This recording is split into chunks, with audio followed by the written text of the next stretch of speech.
back several years ago, I was struggling with addiction. I felt, worthless and unworthy and lost. To backtrack a little, as a child, I always believed in God. I always believed in His presence in my life, and I had felt it throughout my childhood here and there as a little girl. But as I grew older, I was a rebellious soul. As I grew older, I, started dabbling in different drugs and heavy drugs and alcohol, and throughout that, I lost myself with shame and guilt and self-pity and all of that comes with addiction.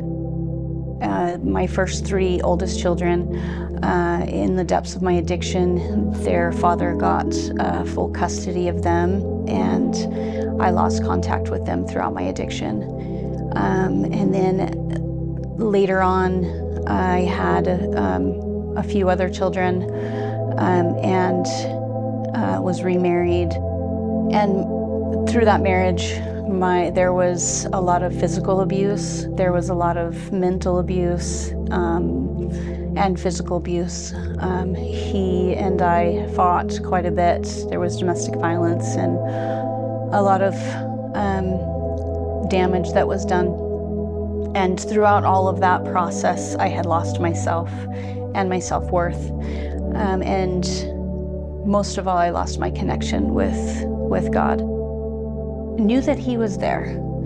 Always, never doubted that God existed and was there and even was a part of my life, but I didn't feel worthy of His love, and I didn't feel worthy of His guidance. And so there was a time in my life where I had lost my children. They went into foster care due to my addiction, and I was able to get them back.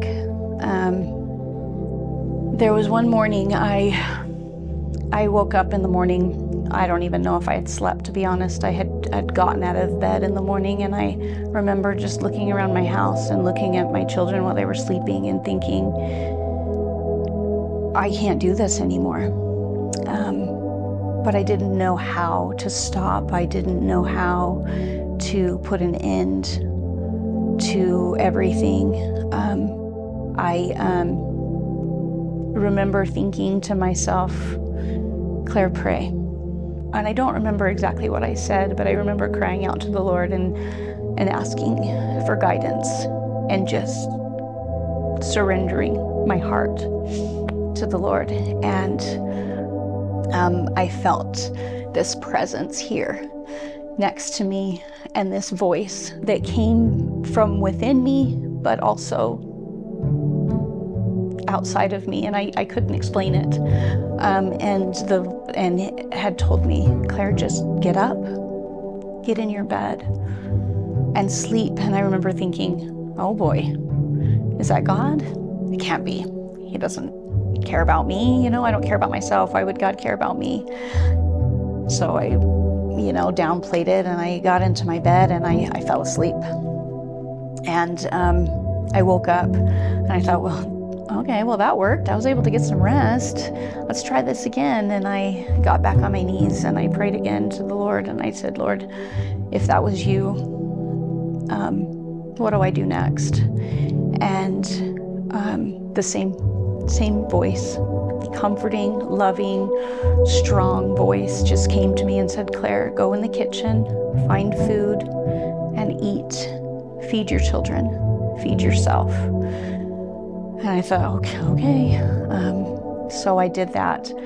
So I went back in my room again and prayed, and this was a 24-hour period of just step by step by step, asking the Lord what to do next. And throughout that process, I was able to call and ask for help, where I was terrified to do that before. Every time I'm going through something difficult, I remember that I am worthy of His love. I am worthy of His presence.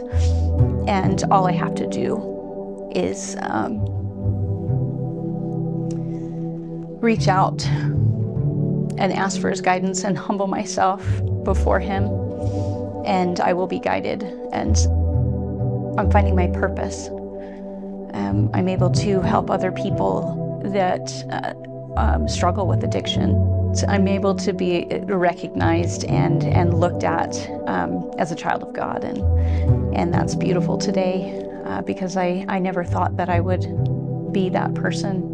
It's a freeing, amazing feeling. Being revived feels like I have that guidance and I have that direction that I never felt that I had before. My name is Claire, and I've been revived.